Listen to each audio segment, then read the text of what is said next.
Okay. Good morning, everyone. I want to say that we are very happy and honored to be here, and thank you for the invitation. And also thanks to the students for their work and their efforts this week.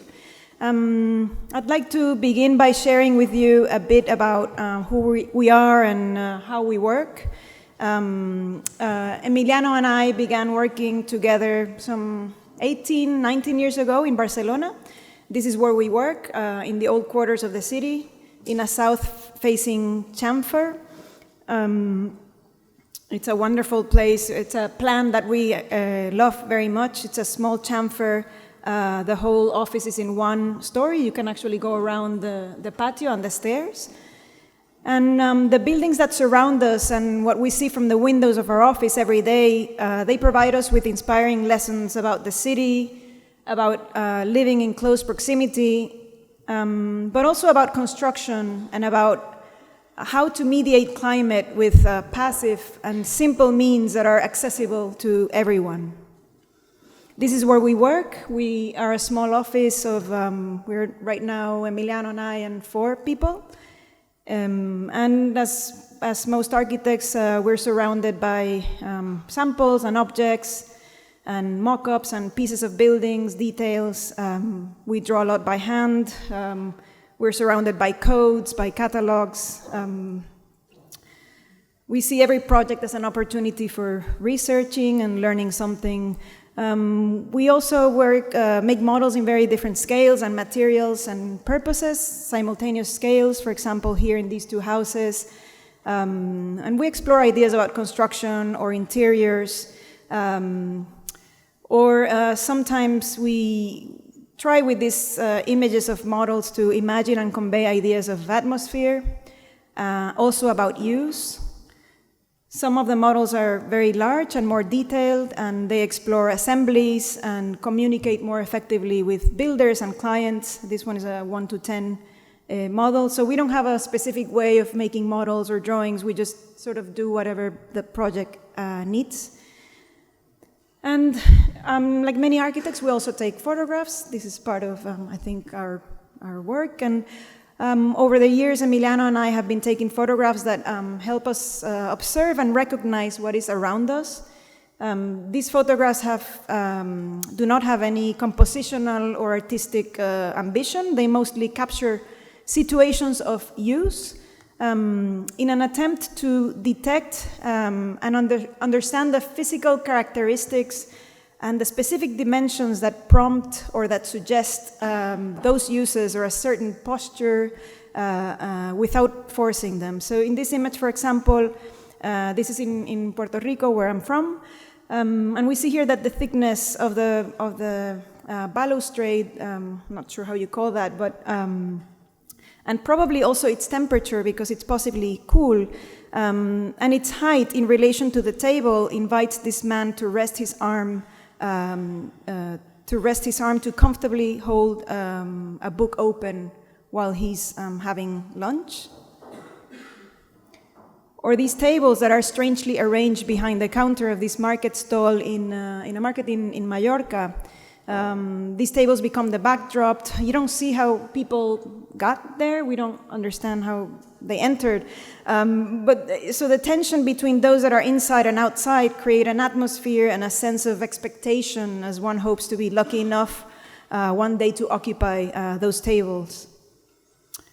And also very simple and movable objects that complement sort of the grand scale of architecture in order to domesticate them and give them human scale in a temporary and flexible way.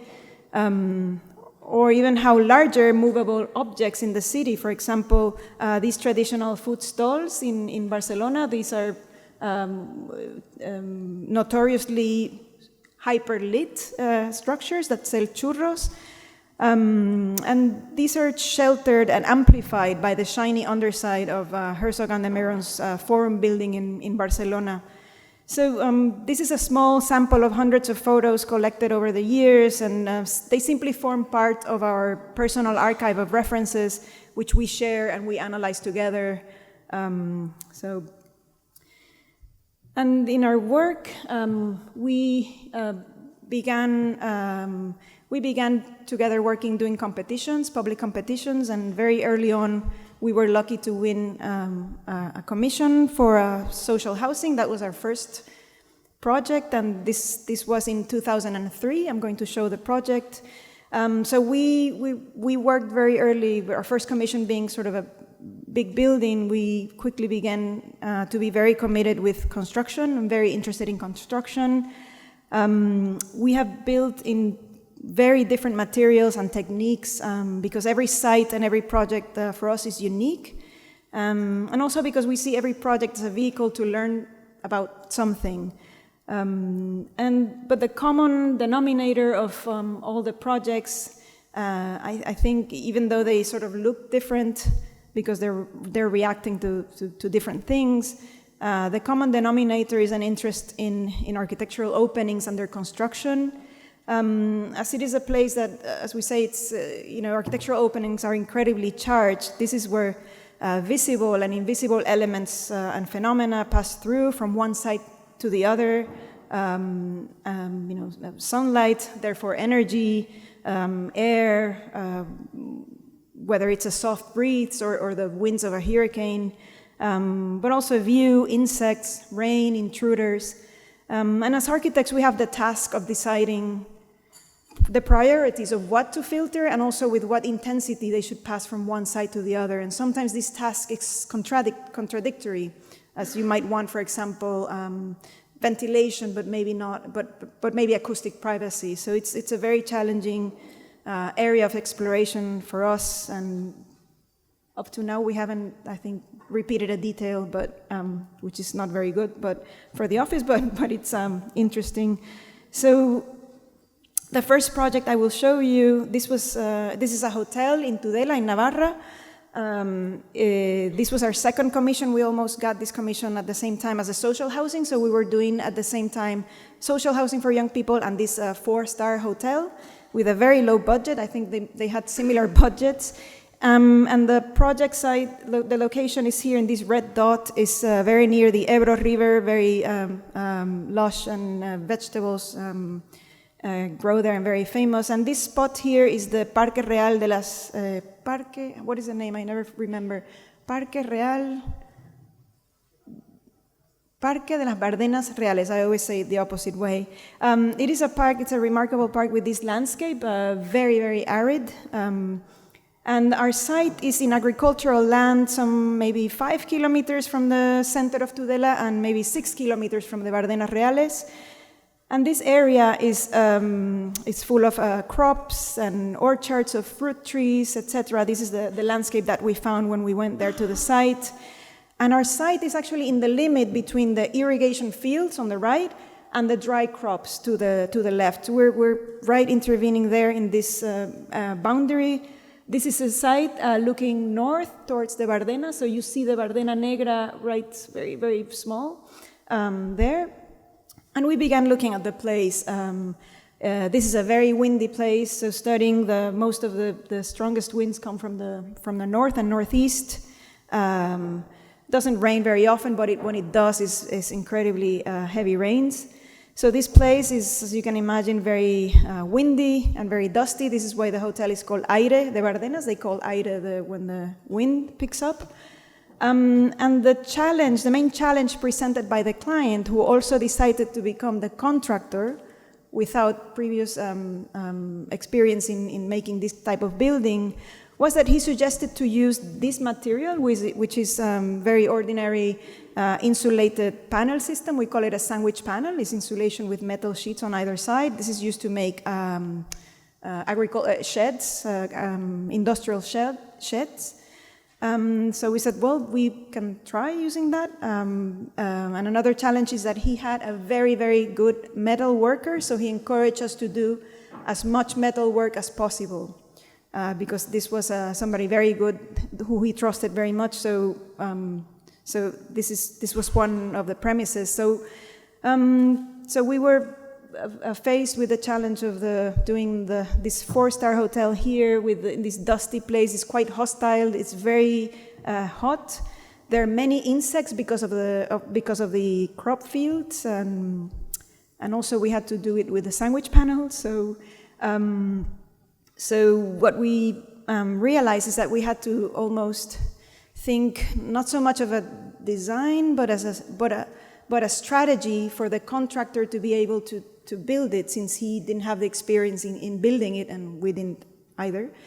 So we began thinking of ways of how can we make a space that where you could feel sheltered from the climatic conditions, but of course at the same time we didn't want to intervene heavily in this landscape. We were interested in a light construction, also given the construction material, and also to emphasize the character of the program as a hotel. So we began developing very quickly the idea of a deep windows with this very sandwich panel thin construction. And by folding it outwards to make these windows, it would create a false perception of depth and protection, almost as if the building. Almost as if we were making the inner lining of the building, and as if the layer of the heavy material of the walls has been removed. And we established a very simple strategy, beginning from the rooms and from the bed, thinking that each room should have a view to a fruit tree or the landscape. One of these deep windows, which in the end we just chose the most simple ones for reasons of economy, and an element of water, which is what's making these crops grow. So this is the beginning, the bed, the deep window, and a tree or the landscape. And again, thinking of the room, just entering through a space, even though it would mean less surface in the room, but entering a space of transition where you could leave all your belongings, so that the space of resting is free of the presence of these objects while you're staying. And these are models that we made back then with collage to test the proportions and ideas and sizes. And this is the basic base module, I would say, of the hotel. And from that on, we began developing the ensemble of the place. So here you have the entry to this space, and then after that you have the bed. So the toilet and closet are here, and then the rest is just the bed, the window, and the water element. This is the ensemble of the spaces. It's almost like a small town.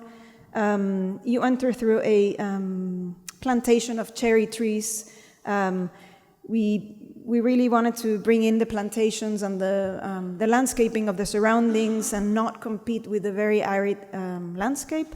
And from there, we would come into the hall and reception, and either go to the rooms or go to the bar and restaurant with a patio enclosed for protection from the wind. It was very important that we would find places to be protected from the very, it's a very strong and very annoying wind. And then some of the rest of the rooms are scattered throughout, looking at the landscape onto the north. So the sequence in section, we would be coming in from that cherry orchard to the hall, which is the only space in the building that has a more generous height. Then the patio with 2 mulberry trees for shade, the poplar trees to give some verticality to the building. Finally, the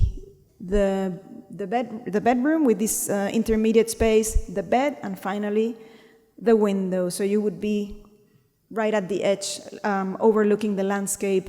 The construction is very simple. They're plywood lined with the glass frame on the outside.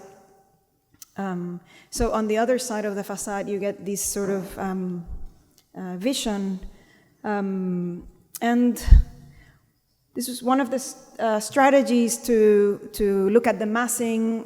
We looked at this 15 untitled works in concrete by Donald Judd in Marfa as a strategy to just use one simple module, but just by turning it we could reduce the appearance of mass and also create a play of light and shadow.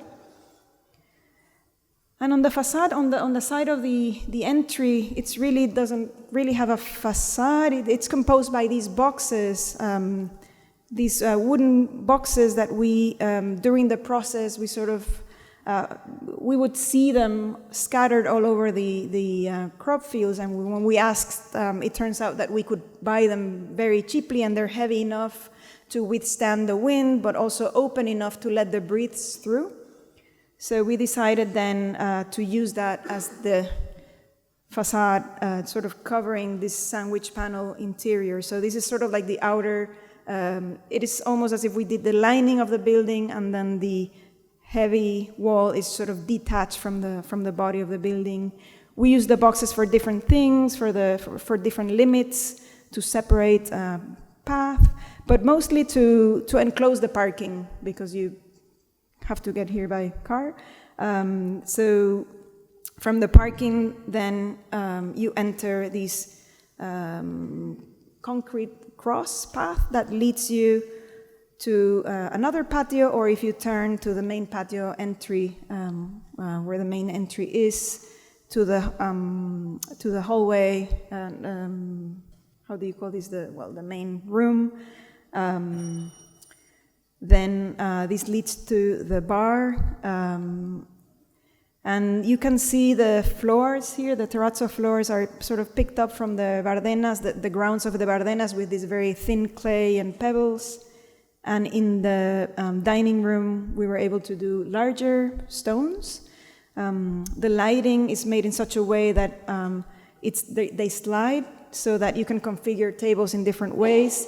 And part of the dining room overlooks the landscape, and the other part of the dining room looks into the patio, the patio, which is this one. It's the main point of communication. It's like the plaza, the square of the hotel, and this is seen from the poplar trees beyond. And when you go out, these are the entries for some of these rooms that are detached. And the interiors are kept very simple palette. It's plywood and painted NDF and curtains.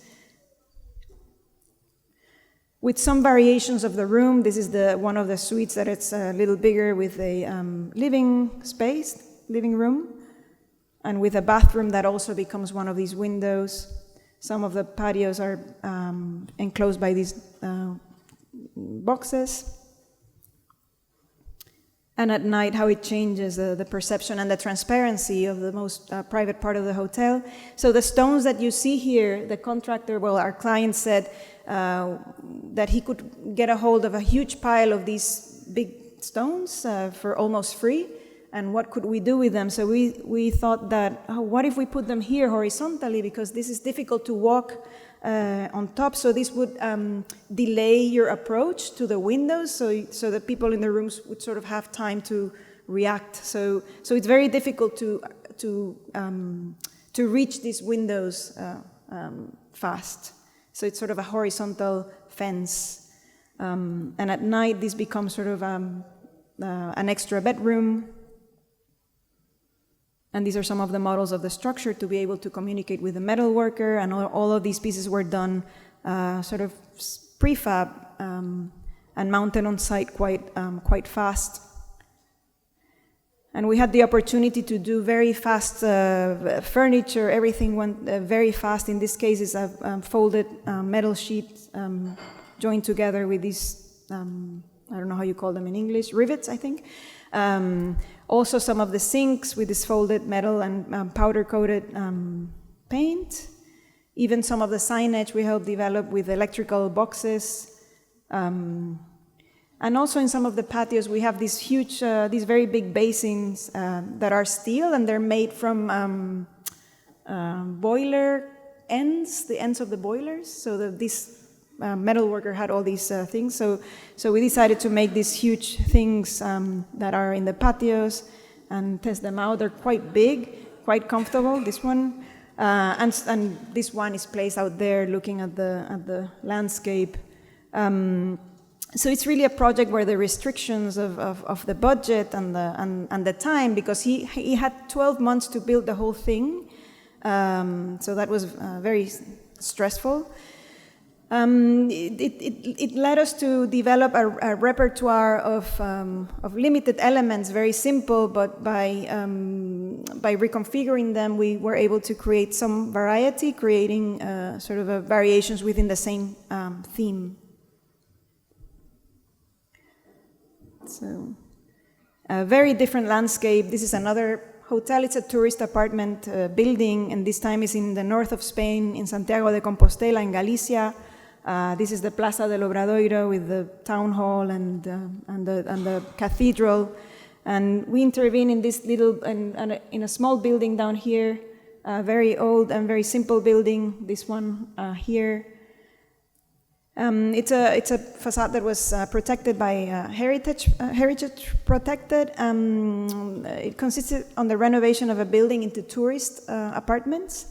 The building was in total state of ruin, and it had very interesting gallerias that are typical from that area, but were completely demolished and rebuilt. So it's very interesting, this in-between space that acts as a thermal buffer. Galicia is very humid, so this double layer, the outer layer acts as almost as a rain screen and lets the wind through. And the second layer of windows are not airtight, so you always get this constant ventilation and this space to mediate between the climate, but it makes these wonderful spaces.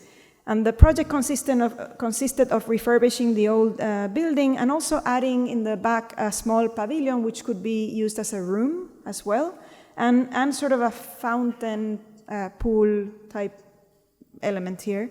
And the building, we convinced the authorities to allow us to use solar panels and biomass silo, taking advantage of the charcoal existing silo, which is here in the basement. And these are the entry points of the pellets, the wood pellets. And they also had this, the ground floor next door. So the relationship really was about these two facades and these two elements. We recovered the existing floors and some of the beams that were in good condition. We added some more points of support, and which would allow us to separate the living from the bedroom from the dining. We sort of patched the existing floors. This stair was protected. We don't know very well why, but so we sort of repainted it and fixed it up, and then developed the spaces with this very deep galleria that it's on the south side of the building, overlooking these huge camellia trees.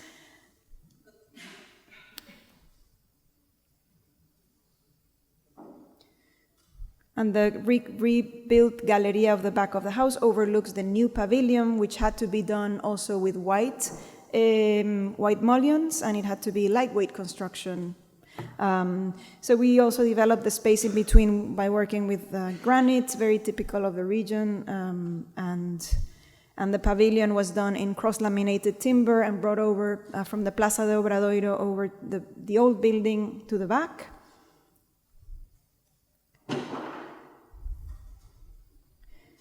And the dialogue between the new pavilion and the old gallery, we developed a sash window, very simple sash window that with the glass glued on the outside with to provide a little bit of ventilation that was required by code. It's this one. And in the space between the bedroom and the existing wall, we were able with the contractor to make this granite basin, that it's brand new. So these in-between spaces are always very interesting for us. And in this house, completely different. This is in the Mediterranean coast near Barcelona. And this was a south-facing plot that we worked with. It's a holiday home. And we worked with a lattice or a sunscreen that would protect the house from the sun, but also allow some views through and give some privacy from the street.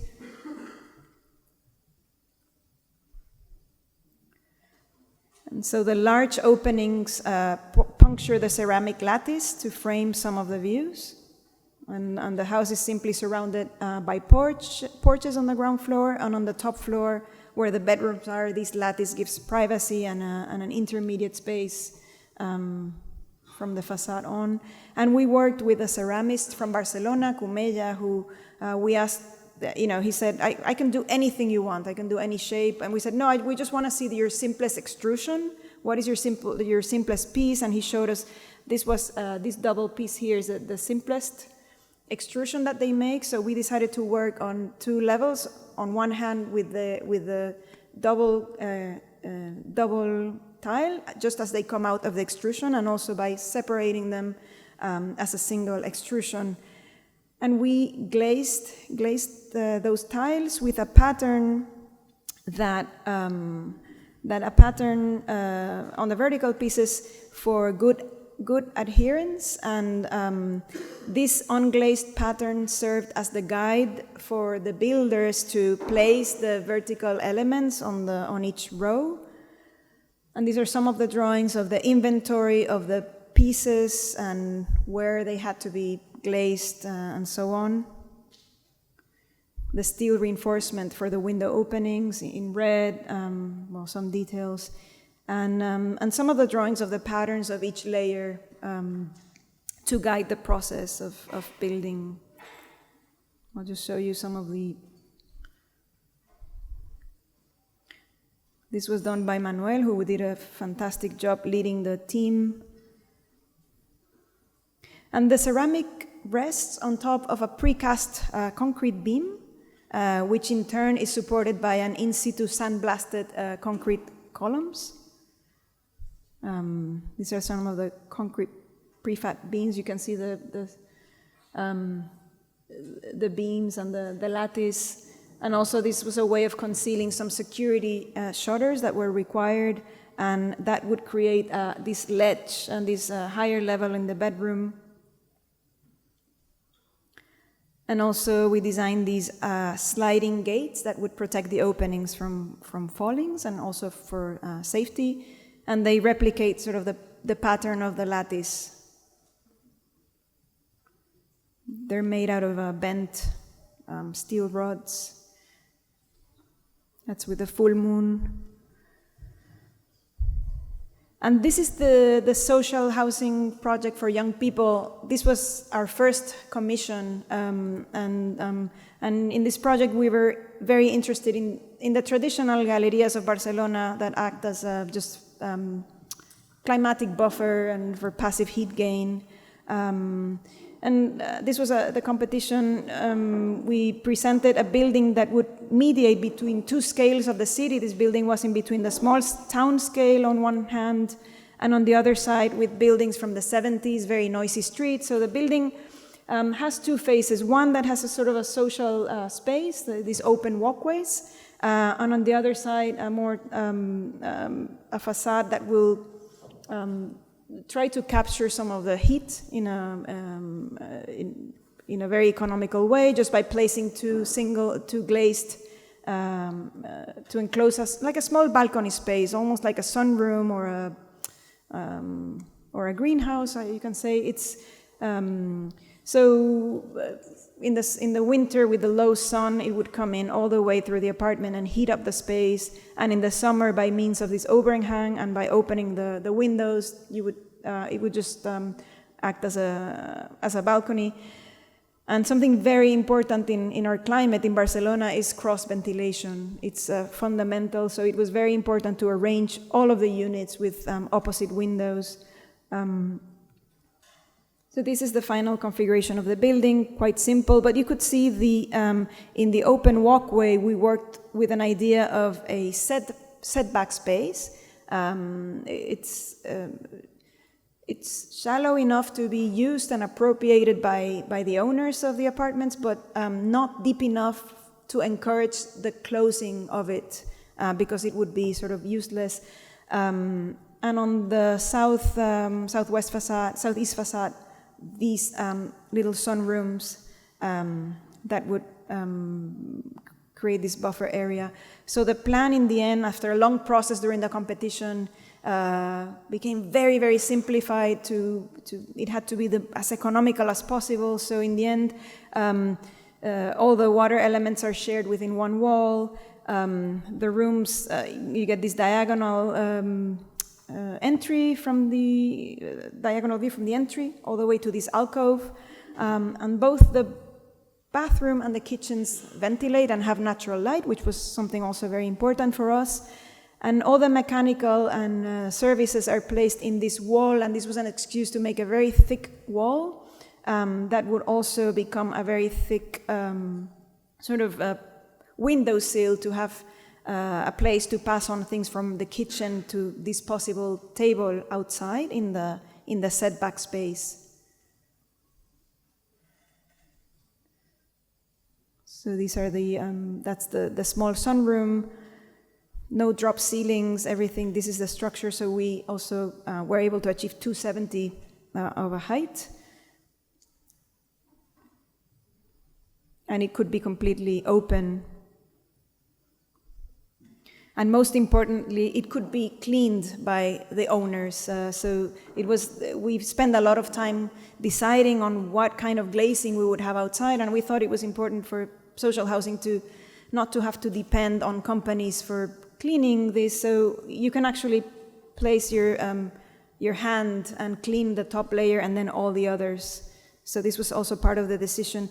And you can leave the windows open, go home and maintain the cross ventilation without the fear of it raining.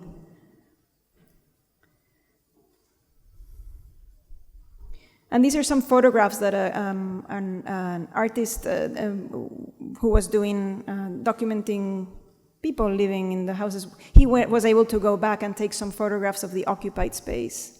I'll just show a few. But these are the real tenants. And so this is this sort of social threshold that overlooks the church and the small fabric of the city.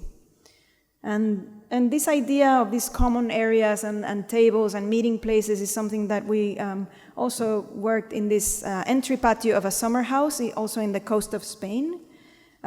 It's up here. It also has very strong winds, but coming from somewhere else completely. It was a very difficult plot because the wind was coming from the views, and the south was is behind. And we could not exceed the height of the land, of the topography. So the strategy here was to carve a patio that would be protected from the tramuntana winds with a mulberry tree to shade it. This would create a simple platform to place a simple volume on top. And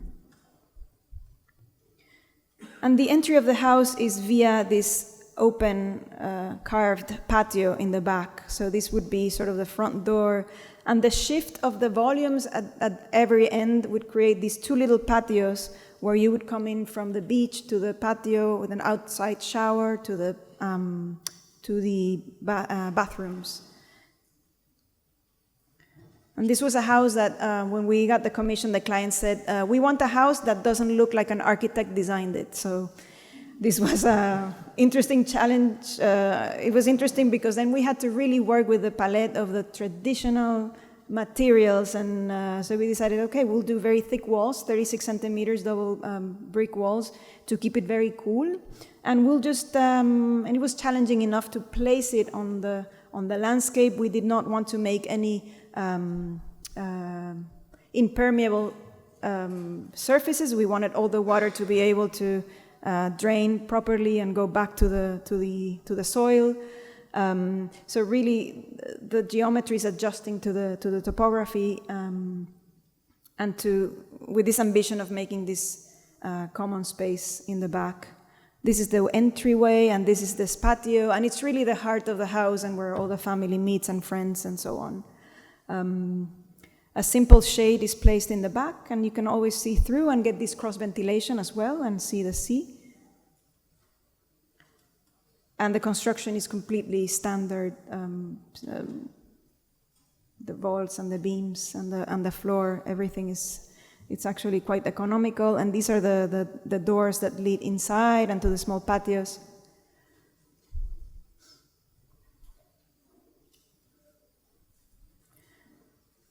And these stairs lead from the lower level to this terrace, which is the place where you can see the sea when there's no wind coming your way. So you're a nomad in the house. You move through depending on the climatic conditions.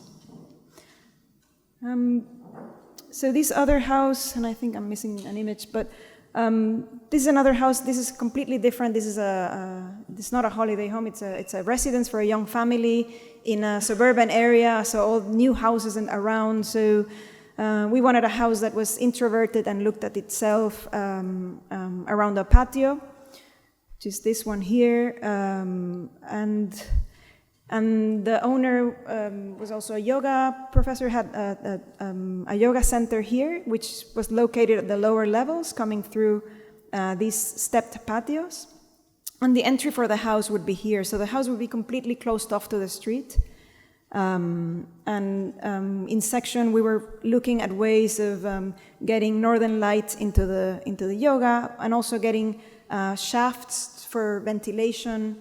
That's a yoga studio right here. And the whole geometry of this, the arrangement of the plan was really developed in response to the site, and especially thinking about the use in relation to the sun path and the activities of the family, especially in the weekends.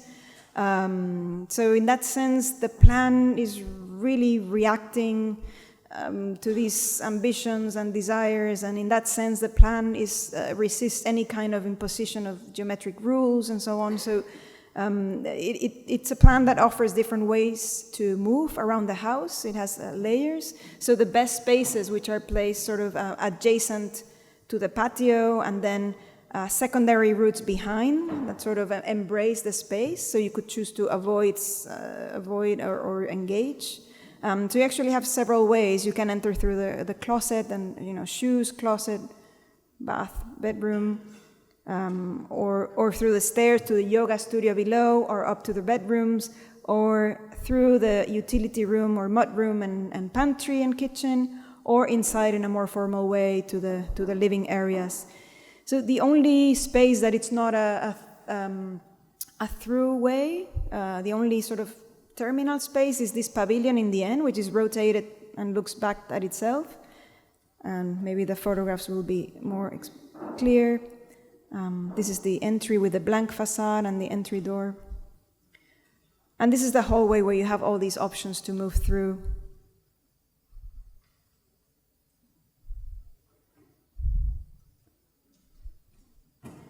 So this is the compressed space where you come into the living area. It's very open. And the house is built with cross-laminated timber panels resting on a very light steel structure of T-sections.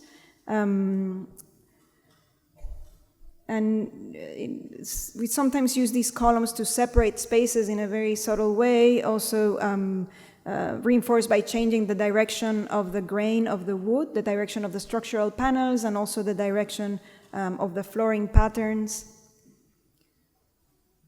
And this is where the kitchen comes out. It was, for example, very important, sounds silly, but it was important that we achieve direct sunlight at 8 in the morning in the winter for that coffee. So the whole house is moved to get these moments of light at very sort of special moments. And this is the pavilion at the end of the sequence, which is shaded by these traditional rolling wood shutters. And these cushions can be rearranged, and it's really the sort of the most fun part of the house. And it looks back into the patio and to the bathroom and shower, which are in this space completely open, or you can close it by curtains. The studio.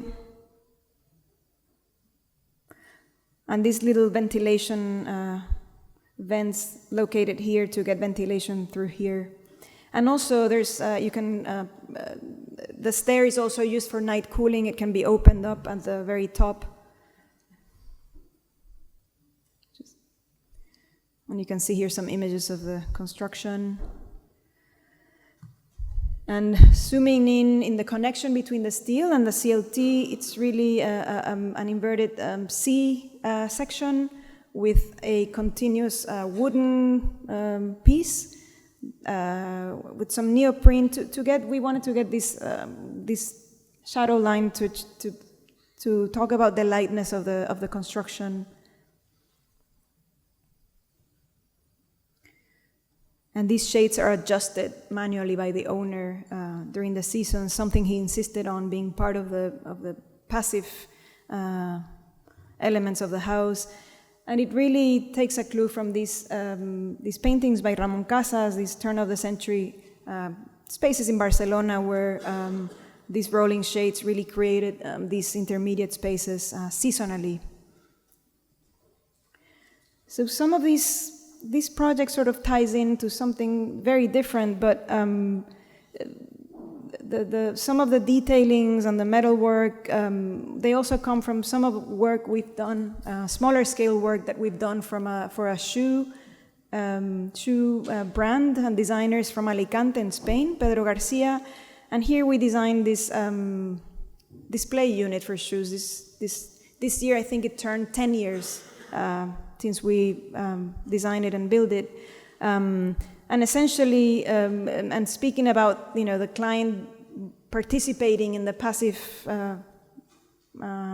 functioning of the house, this display unit also had a similar idea in the sense that these shelves, which are resting on a structure, can be flipped to change the background for the shoes. So it's something that they could do. They could choose the background depending on their collection and so on.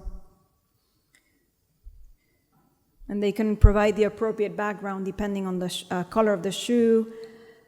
And the unit is completely demountable. It has traveled to pop-up shops, showrooms, events all over the world. You can see the primary black structure holds, there's a secondary structure that is the golden thinner tubes, and those hang from the main structure. These are the red elements here.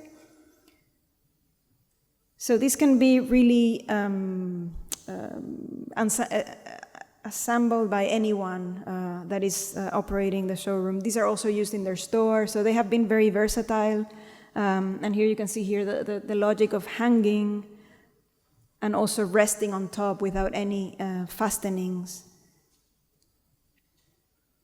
And this is something we also did for them, a little exercise thinking of pegboards and attaching these inserts to allow them also to make their own compositions and decide how they would want to display the shoes.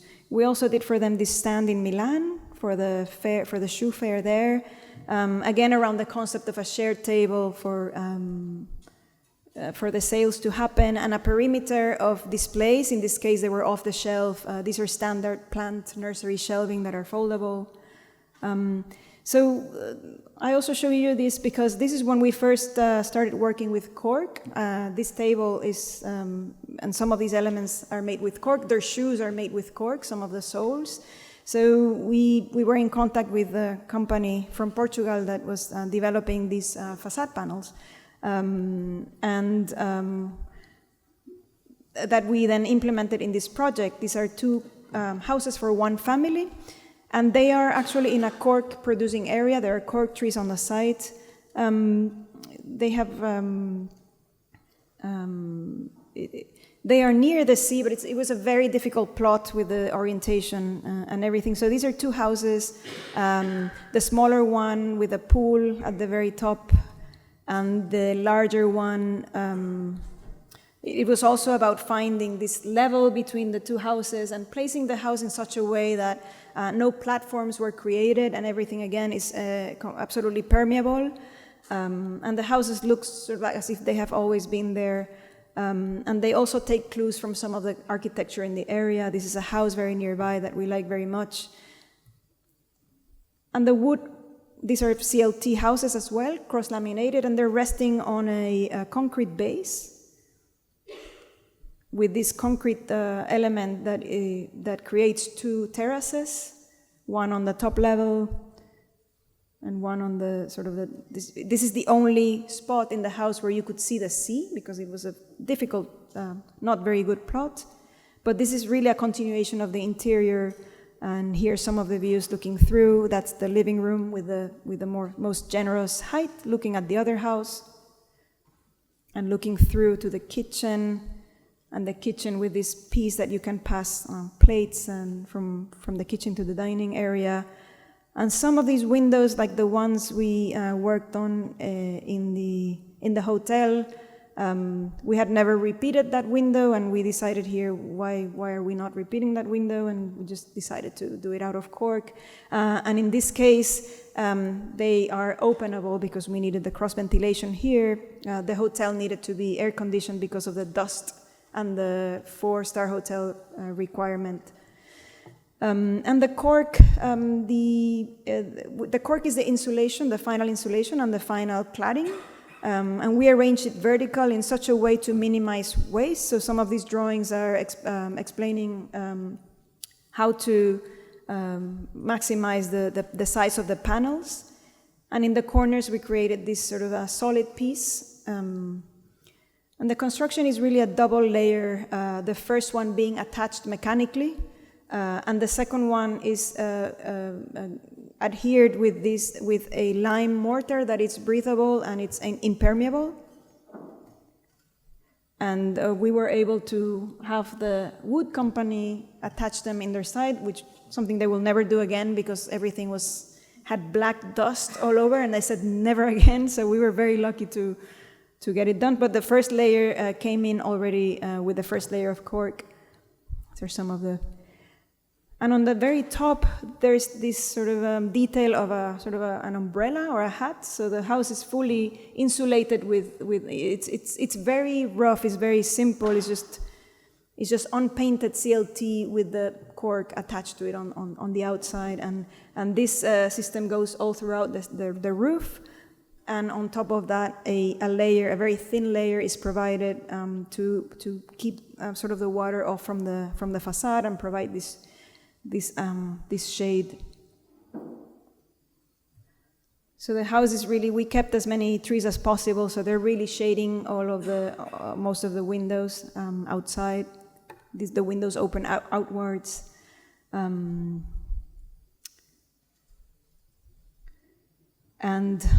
this is the last project I will show. This is a house that it's being built at the moment. It is the house for the manufacturer of the cross-laminated timber. He decided to do his house. This is in the north of the country, in the Basque country, in Bilbao, near Guernica. And it is a very simple house in the edge of the urban area, overlooking this mass of trees and this cemetery. And the house is quite large. It's arranged in an L, and it's covered by a single roof. Although it feels like a shed, it's very cellular in its composition. We sort of like this idea of sort of chambers moving and creating different types of rooms within this roof. And in here, the foundations, we decided, we were researching several ways of doing the foundations, but in the end we thought that perhaps being in the Basque country, we could use very heavy stones, just simply cut, and the owner went right away and found a place to have these stones cut, and they turned out to be very economical. So in the end, the detail is a pit of thick gravel with the stones on top and the CLT resting above that. The forest was waiting, they owned the forest, so this is the forest where the wood of their house came from, and they recently just cut the wood. And some of the elements of the vernacular architecture, like these spaces are very traditional in the houses in the Basque country. It's a huge sort of, it's called Atari, it's an open space where things happen, cars come in. So some of these elements are coming back into the house, which would be this space here. And here's a view from underneath, seeing these sort of stone legs. And some views of the spaces of the house, of the children's rooms with double height, while taking advantage of the upper spaces of the roof, and the living areas connecting through kitchen.